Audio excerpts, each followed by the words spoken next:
uliniambia utatupa yule demu wako? Huyo hata nilimtupa kitambo. Kwani hadi uko na mtoto na sapa ni gani anaitisha?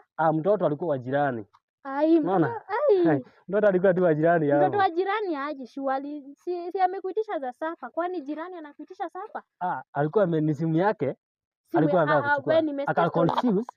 Akaniitisha simu. Sapa. Ananiitisha pesa badala ananiitisha simu. Unaona? Hapana, hapo hapana. Hiyo nayo siwezi itikia. Hiyo nayo fanya aje? Sasa msanii unasikia nakupeleka Brazil? Nakupeleka Seattle. Fanya aje? Wewe peleka pesa za sapa. Acha mimi nikaenda hivyo. Itabidi juu sasa wewe peleka pesa za sapa, si ndio?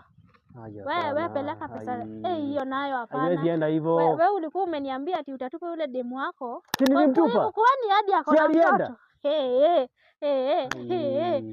Pesa za sapa, surely. Wewe peleka pesa za sapa.